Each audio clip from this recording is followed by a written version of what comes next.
లోకంలో మన కళ్ళ ముందు ఎంతో మంది చనిపోతున్నారు, వెళ్ళిపోతున్నారు. వాళ్ళు ఎలా వెళ్ళిపోతున్నారు? ఏమీ తీసుకుపోవటం లేదండి. భూమి మీద పుట్టిన తరువాతే కోట్ల రూపాయల ధనము, వందల ఎకరాలు భూమి, మరి బంగారము, వెండి, వజ్రాలు, ఇటువంటి విలువైన కోట్ల రూపాయల సంపద సంపాదించుకుంటున్నాడు. మరి చనిపోయేటప్పుడు ఈ మధ్యనే రతన్ టాటా గారు చచ్చిపోయారు, మీకు తెలుసు కదా, మంచి వ్యక్తి.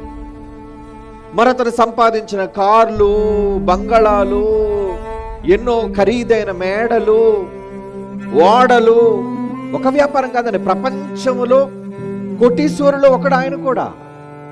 నిజానికి మీరు ఎంత సంపాదించినా ఏది మీకు మిగలదు అన్న ఒక నిజాన్ని, భవిష్యత్తును గూర్చిన ఒక రహస్యాన్ని బైబిల్ ఏనాడో చెప్పిందండి. చదువుతారా మీరు బైబిల్లో మాట?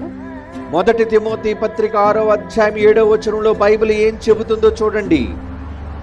మనము ఈ లోకములోనికి ఏమీయూ తేలేదు, దీనిలో నుండి ఏమీయూ తీసుకొని పోలేము. అన్న వస్త్రములు గలవారై వాటితో తృప్తి, బట్టలు భోజనం ఉంటే చాలు. ఏదేదో ఉండాలి, ఏదేదో సంపాదించాలి, ఓకే. వర్షం వచ్చినప్పుడు, ఎండ కాసినప్పుడు మీ తలదాచుకోవడం ఇల్లా సరిపోతుంది. రతన్ టాటా లాంటి వాళ్ళే వట్టి చేతులతో వెళ్ళిపోయారు.